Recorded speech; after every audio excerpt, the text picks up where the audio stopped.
Welcome to Vitafriends Voices, a podcast brought to you by Vitaflo, where we will share your stories. Each episode will bring you engaging interviews with inspiring individuals who are either living with a protein disorder or are experts at the forefront of their field. The focus of today's episode is Tyrosinemia type 1, or TYR type 1 for short. And our guest here today is Lorraine, a proud mother of 3 boys, one of which has got TYR type 1, Harry. And Lorraine is here to discuss with us their journey as a family. Now, before we dive into today's episode, let me briefly explain what Tyrosinemia type 1 is. So, Tyrosinemia is a group of rare inherited metabolic disorders caused by defects in the breakdown of the amino acid tyrosine. The most severe form is Tyrosinemia type 1, which results from a deficiency in the FAH enzyme. Now, if left untreated, this can lead to the accumulation of toxic metabolites, which can cause serious damage to the liver, kidneys, and nervous system. However, if tyrosinemia is well managed from birth through a protein-restricted diet, a medication called NTBC, and tyrosine and phenylalanine-free protein supplementation, then people like Harry can live normal, healthy lives. So with all of that in mind, welcome to the Vitafriends Voices podcast, Lorraine and Harry. Thank you. Thank you. We're delighted to be here. Fantastic. So just before we begin, let our audience get to know you a little bit. So perhaps, Harry, if you start. Hi, my name is Harry Spillane. I'm 10 years old. I like to play hurling, football and soccer, and I have Tyrosinemia type 1. And Lorraine? I'm the very proud mum of 3 fabulous boys. Niall is 16. Dara is 13. And this wonderful man beside me, as he said to you, he is 10. And I'm married to Kevin. And as Harry mentioned, he has Tyrosinemia type 1, which is a very rare metabolic condition. So after Harry was born, I made the lifestyle choice to become a professional stay-at-home mum. So yeah, that's what I do. I put my energy into raising our 3 boys, which is extremely rewarding, chaotic and lively and happy. And as I said, we have Harry, who has tyrosinemia as well. The dynamic in the house is that we have 4 men in the house. I'm the only female and I'm well looked after by all of my boys. And yeah, we just live life to the full and we enjoy everything in life, really. So Lorraine, Harry will be back with us later. So let's just take you back, if we can, please, to when you first had the diagnosis with Harry's condition. How did that make you feel? Yeah, it was a surreal time, and I suppose what is very unusual about Harry's diagnosis is it's actually not screened for in Ireland. So it was just pure chance, luck. Someone was watching over us that it was actually picked up. And you know, you've met Harry over the last couple of days and he's lively and he's dramatic, and that's the way he entered into the world, and he made a very dramatic entrance into the world, and it was definitely a sign of the way he was going to live his life with a difference. So when I was expecting Harry, I literally walked into the hospital at 6:30 and Harry was in my arms at 6:36. Wow. Yeah. So we were all a little bit shocked at the speed of the birth. You know, it was just one of those things, like it was like, whoa, what just happened there? And, you know, he was the most beautiful baby, and he was very different looking colouring wise from my other 2 boys. He had beautiful brown eyes, he had that auburn tinge in his hair. And I always even felt when I was pregnant that, you know, I can't say, I just felt that it was a little bit different, but not in a bad way, not in a good way. I just thought like, oh, it just feels a little bit different. And, you know, then when I saw him and he looked so unique with his colouring, I was kind of going, wow. And then the dramatic entrance that he made into the world. So, you know, he was absolutely perfect. He was beautiful, you know, 10 toes, 10 fingers.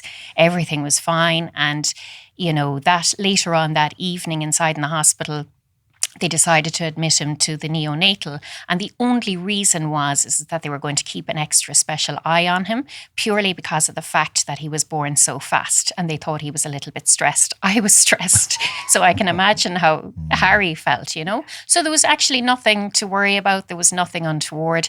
So he was kept in the neonatal for a few days. And then when we were leaving the hospital, I remember the consultant saying to me, he said, look, just on account of the low blood sugar episode, he said, I'd like you to just bring him back the next day and we'll just check his blood sugar. So I was so delighted with the care that we were receiving. And, you know, they were just, you know, this was just fantastic.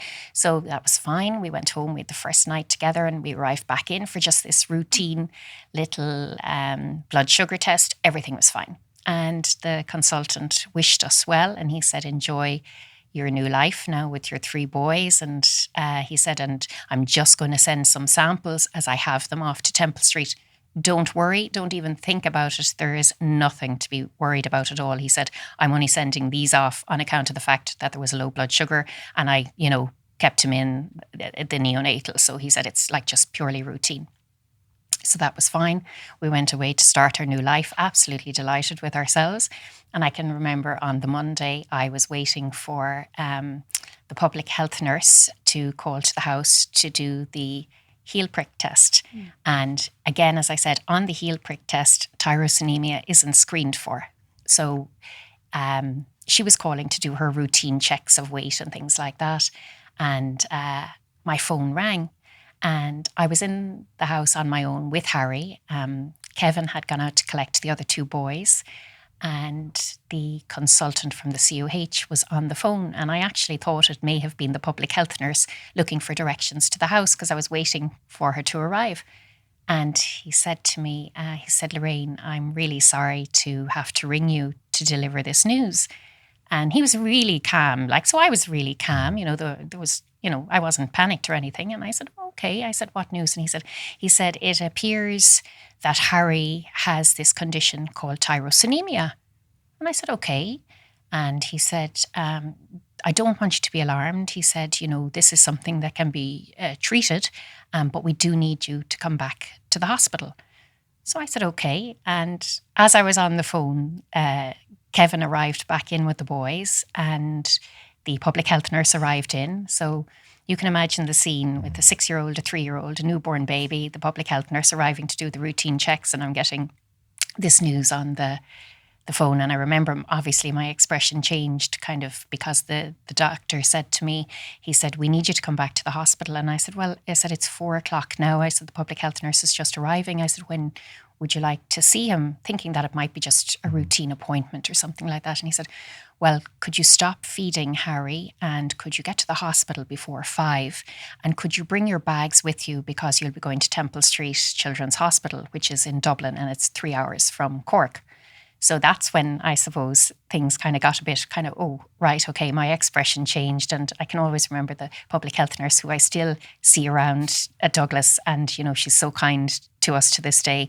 And, you know, she just took Harry from me. She kind of took the boys and we're kind of like, what's going on here? So we arrived at the hospital and there was a little bit of kind of calm panic, if I could say it like that, in the sense that, you know, right, okay, we've to get this baby to the hospital. And there was a lot of toing and froing. And anyway, between, you know, the jigs and the reels, I suppose, they decided to keep him in the local hospital overnight. And then we were travelling to Temple Street the next day.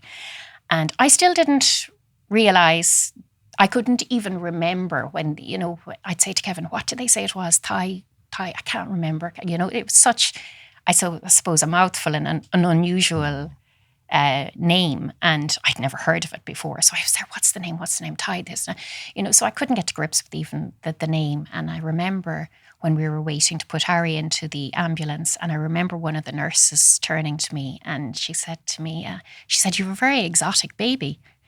And I thought she meant the colouring, because he was like, you know, so beautiful. He was kind of like tanned and the eyes and these dark sweeping eyelashes.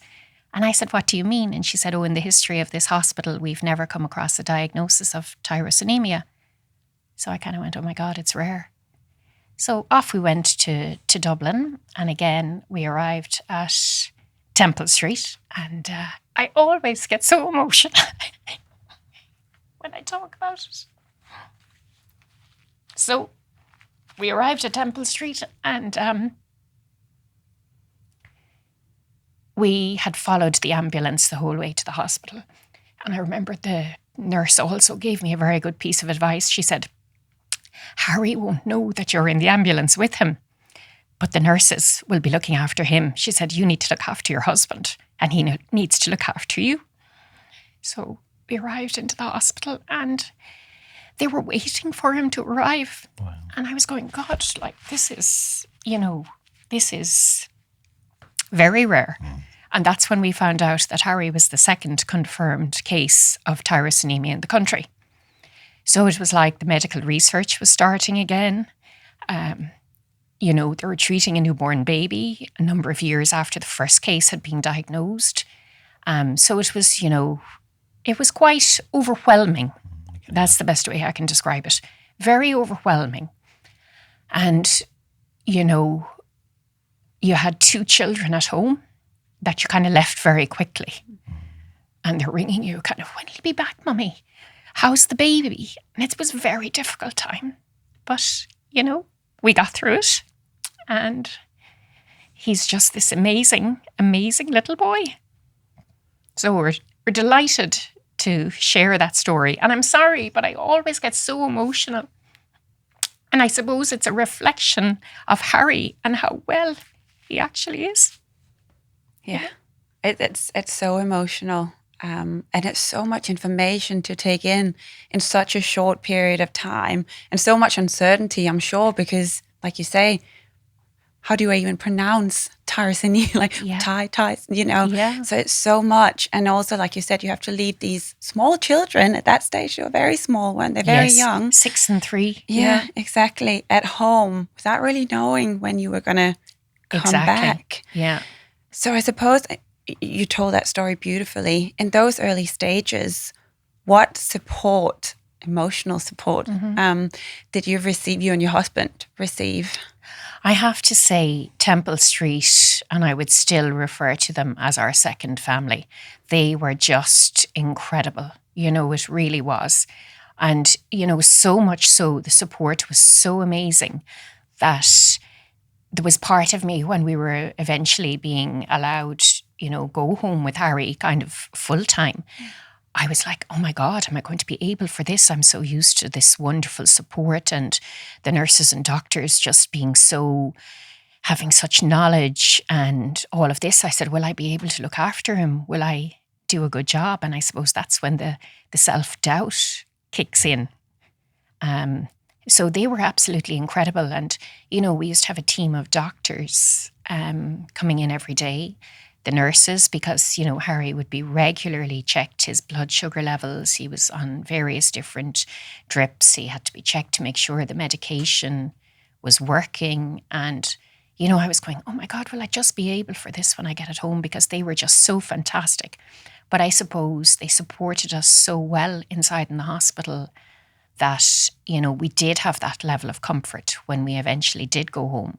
And they were always there at the end of the phone. And even now, 10 years later, we have such a brilliant relationship with Temple Street. And, even last week when Harry was mentioning to you about the hurling, and his dad brought himself and his brothers up to watch a big match in Croke Park. And as they were passing Croke Park, they passed Temple Street Children's Hospital. And he was there in his Cork jersey, and he got a picture taken. He said, Daddy, take a picture outside Temple Street with my Cork jersey, because it means a lot to him. And to be fair, he doesn't see it as a challenge going in there. He skips in there. He loves it. He looks forward to meeting the people in there because he's just built such a relationship with them. And I suppose, he's just that type of child. He just brings out the best in people, and he just has a magical way about him. And I just know he's destined for great things because of the way he entered into the world and the way he just takes on the tyrosinemia. Nothing holds him back. Having met Harry, I can just imagine the skipping and the joy in his face almost. And you nearly hear him before you see him, and that's just his way. And it's fantastic. He has this presence about him, and it's just fantastic. Oh, he sure does. And you've talked there about the support you've had from obviously your immediate family and Temple Street. What about your wider family? How did you tell them about Harry? As in, relations and things like that? Yes. Well, I suppose like that, it all filtered through, that there's a very special child in the family with a very rare condition, and, we received such love and support and kindness. And, to be fair, I have to say, and even to this day, when I talk about Harry and when I tell people about his condition, it's actually with great pride and it's with great joy, because I just think he is a testament to himself and everyone that's living life with a very rare condition. So I'm actually quite proud to say that he has this rare genetic condition. And, everybody, our wider family would have been extremely supportive in any way they can. Sometimes I feel that people, when they don't understand what a condition is, they probably feel a little bit helpless themselves because they want to do something for you. But in a lot of cases, it's just, just being there if you need them, and we've had great support. We really have had great support. So we've been very, very fortunate and grateful. But I think I'm most grateful for the fact that Harry's condition was picked up in an extremely roundabout way, because if it hadn't been picked up, and I'm wondering to myself, and it's something I often wonder about, he was my third child, so I would probably have thought that, he probably would have shown signs of reflux type symptoms where the protein in the milk wasn't agreeing with him. And I would have probably said, being a mum of 3 boys, okay, well, look, we're not going to panic now. That's a normal thing that babies will suffer reflux or they're feeling off. We'll change formula. We'll do a few swaps and we'll change things around, before seeking out professional advice to say, well, look, I've done everything I can before I've arrived here. And behind the scenes, I could have been creating serious damage to Harry, because obviously his condition affects his brain and his liver and his kidneys. And thankfully, because it was picked up on day 6, we have a boy who's as bright as a button, as happy, and every day he gets up and he takes his medicine in the morning, he takes it in the evening, he drinks his synthetic protein, and he keeps as best he can to his plant-based diet. So we have so much to be grateful for. Yeah, absolutely. And you mentioned diet there, you mentioned protein. Harry is 10 now. Almost 11, as he's very proud to say. Can you tell us a little bit about how his diet has changed over the course of these 10 years, what it was like at the very beginning, and then how it has developed? In the very beginning, I was actually only talking to Kevin about this recently, because Harry had to be fed routinely every 3 hours when he was born. So he would have his small amount of natural protein in normal infant formula, and then he would have a synthetic protein. So he had to be fed every 3 hours, 2 bottles. We had 16 bottles a day that he had to be fed in the initial stages. And there were times that we would have had to add various supplements or vitamins or whatever it was to various drinks. And you would be so delirious from lack of sleep that there were times that I jumped up out of bed in the middle of the night saying, I forgot to feed Harry. And Kevin is saying, it's okay, I fed him. No, you did feed him. Do you remember? But it was just because we were in this bubble. And would you believe it? Most newborn babies, parents are delighted when a child starts to sleep through the night. Yes. It took us up until, I would say, nearly 18 months before we were allowed to let him sleep through the night. So every time we wanted to extend that 3-hour window by a half an hour at each time, he'd have to go back into Temple Street overnight, his blood sugars checked overnight to see if his body could actually cope with the extended sleep period. So that was, I suppose, the initial feeding regime for Harry. And then when he turned 1, he moved on to kind of synthetic, we were taught how to wean a child with tyrosinemia. So he was only on a very small amount of natural protein, which increased to 7 grams, as we call it, 7 exchanges. We were kind of on that number for a long, long time. And then it would gradually increase. But I suppose for me as a mum, what's important with Harry's diet is that it's normal for him. That it's not, oh, Harry, this is your diet and this is your food. It's incorporating everything together and normalizing it so that he doesn't see anything any different. And have you got any tips on how you do that with the other 2 boys as well?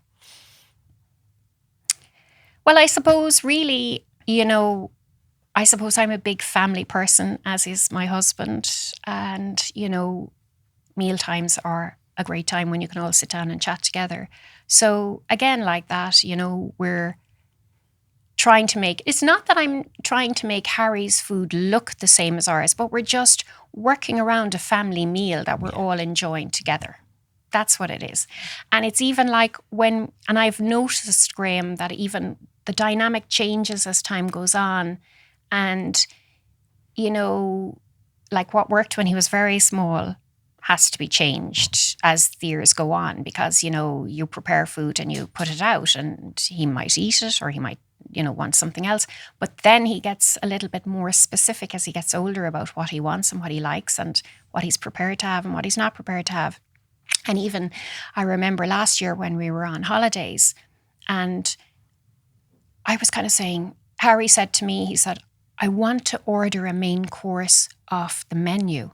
And we had moved past the stage where Harry was no longer happy for me to bring in his food and ask a restaurant to prepare his food. He was no longer happy for me to cook food and produce it out of my bag and let him order some sides to go with it. He wanted to order a main course. And I suppose there was a lot of learning in that for me, because I was kind of thinking to myself, well, I have to empower him for the future as well. So my attitude has always been the glass is half full. So it's always about what works as opposed to what won't work. And I'd always say to Harry, well, let's figure this out together. We'll find a way to make this work. And what we did last year on holidays, and I used to say to the other 2 boys, to Niall and Dara, I'd say, look, we'll take it in turns. Will you go and look at the restaurants? We're going to choose a restaurant. And Harry, when he felt he was in control of the situation, it worked out perfectly. So we used to take the steer from Harry. And he'd say, yes, this restaurant, I can order this and I can work around that. And that's what makes it easier. Just, I suppose, figuring out what works and also realizing that it's not my condition and it's not my diet. So allowing Harry to have the control over that as well. So it sounds like Harry's very involved in his own diet. How you mentioned about empowering him to do so. How did you do that? Was it hard for you to, I guess, start that process, or was it sort of a natural process? I suppose that's a natural process for me, in the sense that I suppose that's something that I learned from my own mother. She always kind of empowered her own children kind of to be an individual and, make your own decisions and, seek advice. But at the end of the day, you have to do what's right for you. And I suppose it's just something that I learned and I try to pass on to all of my children. And they would be quite, they're all their own individuals and they're well able, they're capable. And I suppose, that was important for me with Harry, in the sense that, I have to empower him for life. And how do you do that? But it's by that, making those gentle suggestions. And I think one thing that's very important is that acknowledging to Harry at times how difficult it is, because it is. And I think that helps him process things a bit better, because often like that, as I said earlier, that, the dynamic changes. It changed from the time that I could say, no, Harry won't attend that birthday party. And that's easy for me to say now. He doesn't know what's happening and I don't have to worry about the birthday cake. But then a couple of years later, he hears about the birthday party. He wants to go, but he doesn't want me to bring something with him. So you have to face that and you have to make it work. So it's about acknowledging and saying that to Harry, say, it's hard for you. Yes, it is hard when the birthday cake comes out and you can't have it. And I think you're amazing the way you deal with it. And I suppose that's how I try and empower him, because, you know, he has his own phrase. I call him my little Tyrosinemia trooper. He says to me when he runs onto the pitch, he turns around and he goes, "Mommy, I'm unstoppable." And that's exactly what it is, you know? So I suppose that's my take on trying to empower him. I got a little bit choked up there. The confidence that he has got and he's got in himself, it's just, it's very inspiring. It is. It is. You know, I've learned so much from him for a young child. It's incredible. It's actually incredible.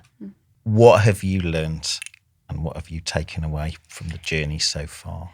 I have learned that life is very precious. It's to be enjoyed. You don't take things for granted. And what's really important for me is living in the moment. And it's funny because, you know, and I always say this, we lead a really simple life and we just enjoy what's going on. And it's funny because even the boys would say to me, "Mummy, I know you don't want to talk about the future, but, you know," they might tell me about a match or something that's happening next year that tickets are coming out for or something like that.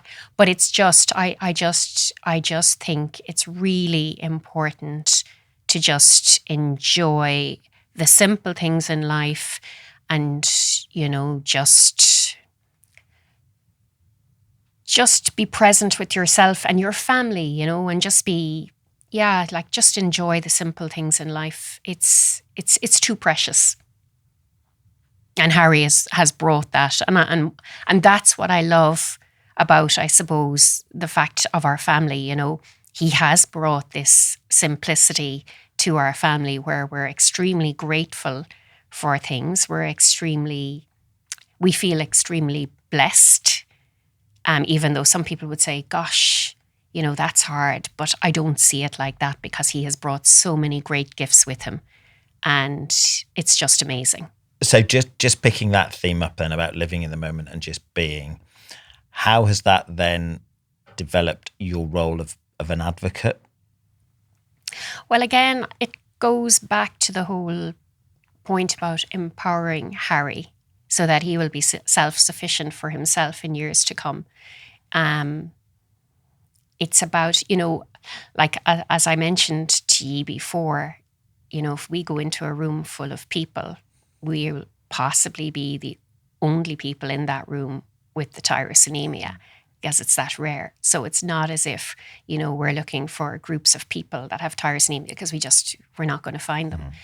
But it's about, for me, it's really about empowering Harry. It's about realizing that every child is different and their needs are different and every child needs to be listened to, and about me being extremely proud to share his story until he's happy to sit in this seat and share his own story.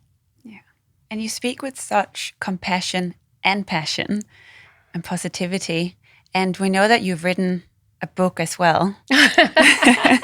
So could you tell us a little bit about the process? And do you know, I suppose that goes back to the fact that, you know, everything for me has kind of meaning and purpose. And I've said it to you, Graham, I love positivity. I love quotes. I love things like that.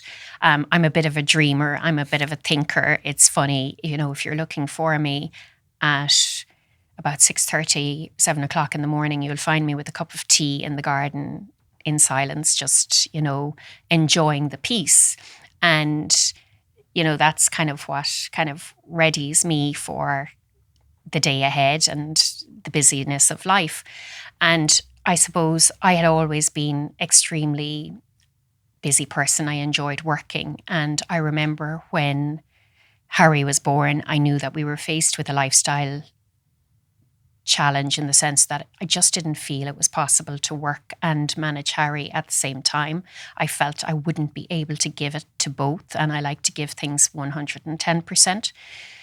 So I remember saying to Kevin, and it probably coincided with the time when I eventually kind of said to myself, I have to accept that Harry has this condition. And when I did accept it, it did change things for me. But I also realized that I don't have the space in my brain for anything else at the moment, apart from channeling my energy into Harry. But at the same token, I have a busy brain and I have a lot of thoughts. And I felt that if I got out those thoughts on paper, that would maybe help and inspire other people and other mothers or parents or families that were living with challenges. And it's not about, it's not about kind of thinking, oh, poor me. It's about actually embracing those challenges and moving forward with those challenges and getting the best out of life. So that's where the book came from. I wanted to raise money and give money back to Temple Street. And that's where that came from. And it was great for me because I was able to get all those positive thoughts out. And a lot of them came about when I was sitting in the garden having that cup of tea in the cold. But it was just my time, and it just kind of grounds you and keeps you ready for the day ahead. And it fulfilled a sense of purpose for me because I just felt I couldn't go back to work in the same capacity that I had done previously. And when I made that decision to put my energy into raising our 3 boys along with my husband, it just made things a lot easier. But then that book became a little bit of passion for me. And I really love those sort of things. I love any bit of positivity that you can share. It's very important for me because if I can help anybody in that sense, well, it's a job well done. So in true podcast chat show host, what's the name of the book? The name of the book, it was funny, I called it Mum on the Run because... Okay. Interesting title, because I used to run just to clear my mind, but I think there's a lot of mums out there and we're all running and racing. And to me, we all have to do the essential running and racing, but I like to do it in a calm and controlled way if it's possible. So that name kind of just was right for me. So Mum on the Run. Mum on the Run. And where might people find it? It's available online through lettertech.com, who were the publishers. I actually haven't spoken about it now in a while, so I'm actually laughing to myself, the research that you have done. And yeah, and we were delighted to be able to give back to Temple Street Hospital because that was important for us as well. So Lorraine, just picking up on the book then, the learnings from TYR, are they applicable through life and parenting in general? Absolutely, because it's about, everybody in life faces some sort of a challenge, whether it's a professional challenge, a personal challenge, a child with a medical condition, or it could be somebody with a condition themselves. It's about embracing a challenge, and it's about your mindset. And it's about, for me, it's really about, and this is the way I approach my day every day, it's about what I can control and not about what I can't control. And that's what I focus on. And it's the same with, somebody said to me recently, they said, God, you get a lot done in a day. And I said, I do, but that's because I focus on the essential things and I eliminate the non-essential things. And it's just about, it's when a challenge comes your way, it's about your approach to things. And, there's a quote that I really love, Roald Dahl, and he says, those who don't believe in magic will never find it. And I always believe that every cloud has a silver lining. And it's funny, I was always brought up to believe that there was a man in the moon. And I can remember my dad always saying to me, oh, did you see the man in the moon? And it's something that I always say to the boys. And they'd always say, oh, I think I see the man in the moon. And it's just about embracing whatever comes your way and focus on what you can control.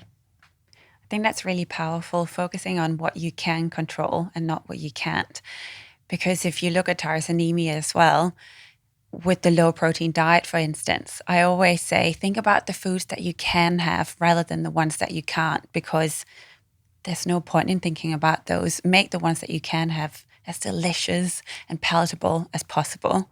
And that sounds like something that you have done as well for Harry, and that now he's wanting to take control of too. Yeah, and I suppose it's even like, when we were talking about the school lunches yesterday, and it's again, making gentle suggestions, but, you make those suggestions within a range of foods that he can have. So he feels that he has that choice and that the sky is the limit for him then within that range, rather than, including things that he can't have, or that, because it is actually heartbreaking, when, his friends are saying, oh, am I allowed to have this? I was given this, or we're getting this in the shop, or he's coming up to you in the shop. Can I have that? And I'm going, just a second, and I'll check the back of it. And everyone else is getting what they want to get. And he's there, well, can I have it? Can I have it? And he's looking at you, and it can be very hard and challenging. So that's why when I can control the situation at home, like the school lunches or where we're going in a restaurant, I always make sure that there's plenty of opportunities for Harry. Yeah. Maybe we'll ask Harry about his favourite foods when he comes back in. Yeah, definitely. So, Lorraine, just thinking about your advocacy role within TYR and your journey as a Vitaflo parent ambassador, how is that going? It's absolutely fantastic. I just feel so privileged and blessed. And even in the initial stages when, they were asking about the ambassador roles, and, there was part of me kind of thinking, oh, well, again, like that's not applicable to us because, we're the only ones with the Tyrosinemia. But actually that even makes it more relevant because it's a little bit more rare. And, I suppose what's important for me, and as I said, it is for me to share Harry's story because it's such a good news story. It's so positive. And I genuinely believe that a mother and father's job is to provide an environment in which a child can thrive.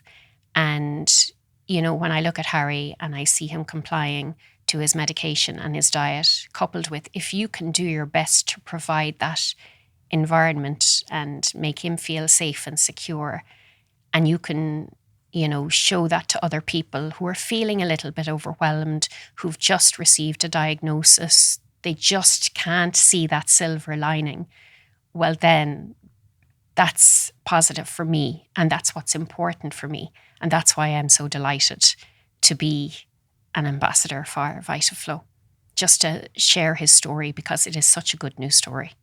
It certainly is. And you're here with us today, but what's next in your advocacy journey? Well, I want to continue sharing snippets of our life and, just what we do on a day-to-day basis. And again, just keep sharing the positivity. I think Harry is really getting into the swing of the limelight and the cameras. So I'll take my steer from Harry because again, I'm only the storyteller. He's the main character. That's a wonderful way of describing it. And on that note, let's bring Harry back in. Harry, welcome back to the podcast. And we were just talking with your mum about food. So could you explain to our audience what your favourite food is? Well, I would have pasta with like a bit of cucumber, tomato and pesto and maybe the Violife cheese. Wow. And I would have it on pizzas as well. Sounds good. Mm-hmm.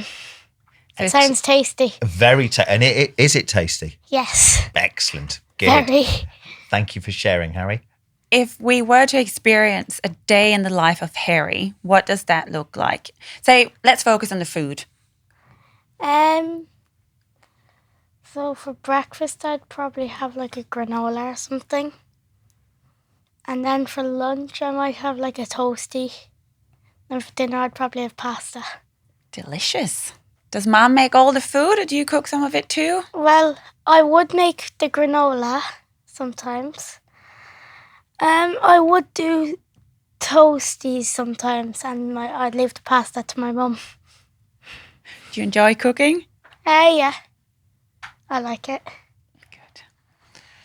Fabulous. Thank you. So they would be all low protein-free pasta, protein-free pizzas that he would have. Yeah.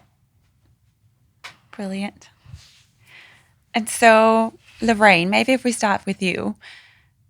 If you were to give your top 3 tips to other parents who receive a diagnosis of tyrosinemia, what would those top three tips be?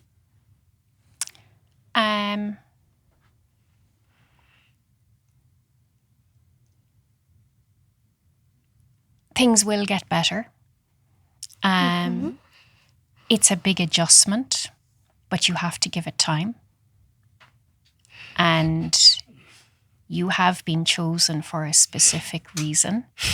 And I genuinely believe that when Harry was born, they needed, there was a baby about to be born with tyrosinemia, and myself and my husband were the chosen ones.